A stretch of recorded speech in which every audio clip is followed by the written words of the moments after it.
43-й километр, Храпунова. Вы хоть что-нибудь записать успели? Ну вот, пока и довольны с вас. А в петушках?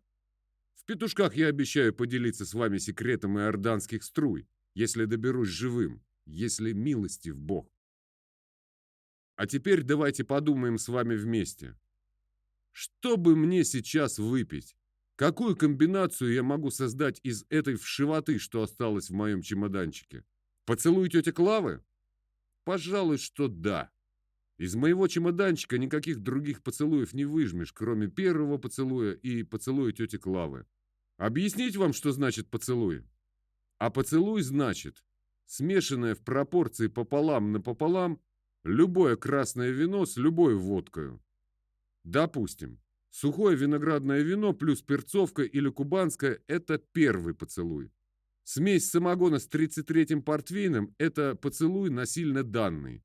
Или проще – поцелуй без любви. Или еще проще – Инесса Арманд. Да мало ли разных поцелуев. Чтобы не так тошнило от всех этих поцелуев, к ним надо привыкнуть с детства. У меня в чемоданчике есть кубанское, но нет сухого виноградного вина. Значит, и первый поцелуй исключен для меня. Я могу только грезить о нем. Но у меня в чемоданчике есть 1,5 четвертинки российской и розовая крепкая за рубь 37. А их совокупность и дает нам поцелуй тети Клавы. Согласен с вами. Он невзрачен по вкусовым качествам, он в высшей степени тошнотворен, им уместнее поливать фикус, чем пить его из горлышка. Согласен. Но что же делать, если нет сухого вина, если нет даже фикуса? Приходится пить поцелуй тети Клавы. Я пошел в вагон, чтобы слить мое дерьмо в поцелуй. О, как давно я здесь не был. С тех пор, как вышел в Никольском. На меня, как и в прошлый раз, глядело десятками глаз, больших, на все готовых, выползающих из орбит. Глядела мне в глаза моя родина, выползшая из орбит, на все готовая, большая. Тогда, после 150 грамм российской, мне нравились эти глаза. Теперь, после 500 кубанской, я был влюблен в эти глаза. Влюблен, как безумец. Я чуть покачнулся, входя в вагон, но прошел к своей лавочке совершенно независимо и на всякий случай чуть-чуть улыбаясь. Подошел и остолбенел. Где моя четвертинка российской?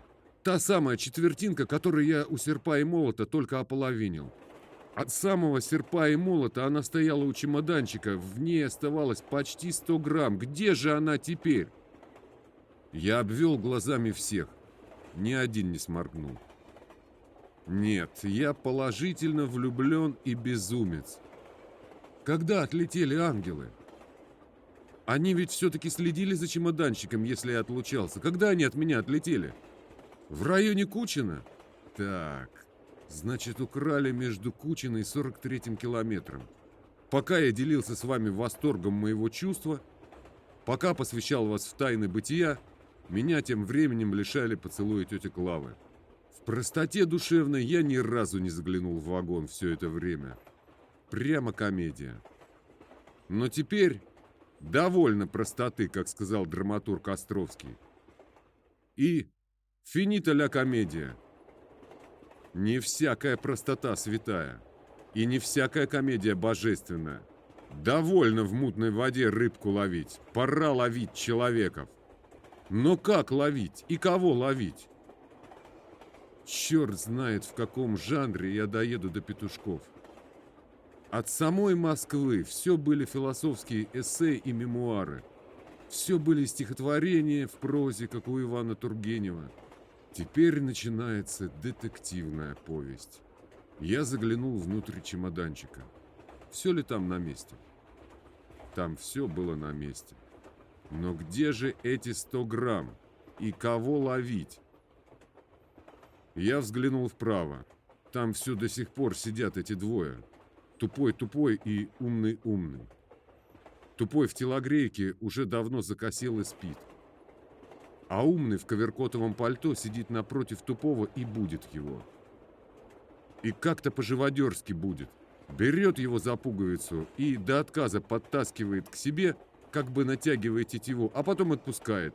И тупой-тупой в телогрейке летит на прежнее место, вонзаясь в спинки лавочки, как в сердце тупая стрела Амура. «Трансцендентально», — подумал я. И давно это он его так? Нет, эти двое украсть не могли. Один из них, правда, в телогрейке, а другой не спит. Значит, оба, в принципе, могли бы украсть. Но ведь один-то спит, а другой в коверкотовом пальто. Значит, ни тот, ни другой украсть не могли. Я глянул назад. Нет. Там тоже нет ничего такого, что могло бы натолкнуть на мысль. Двое, правда, наталкивают на мысль, но совсем не на ту. Очень странные люди эти двое. Он и она. Они сидят по разным сторонам вагона у противоположных окон и явно не знакомы друг с другом. Но при всем при том, до странности похожи. Он в жакетке, и она в жакетке. Он в коричневом берете и при усах, и она при усах и в коричневом берете. Я протер глаза и еще раз посмотрел назад. Удивительная похожесть. И оба то и дело рассматривают друг дружку с интересом и гневом. Ясное дело, они не могли украсть. А впереди? Я глянул вперед. И впереди то же самое. Странных только двое. Дедушка и внучек. Внучек на 2 головы длиннее дедушки и от рождения слабоумен. Дедушка на 2 головы короче, но слабоумен тоже. Оба глядят мне прямо в глаза и облизываются. «Подозрительно», — подумал я. «Отчего бы это им облизываться? Все ведь тоже глядят мне в глаза, но ведь никто не облизывается. Очень подозрительно». Я стал рассматривать их так же пристально, как они меня. Нет, внучек совершенный кретин. У него и шея-то не как у всех. У него шея не врастает в торс, а как-то вырастает из него, вздымаясь к затылку вместе с ключицами. И дышит он как-то идиотически. Вначале у него выдох, а потом вдох. Тогда как у всех людей наоборот. Сначала вдох, а уж потом выдох.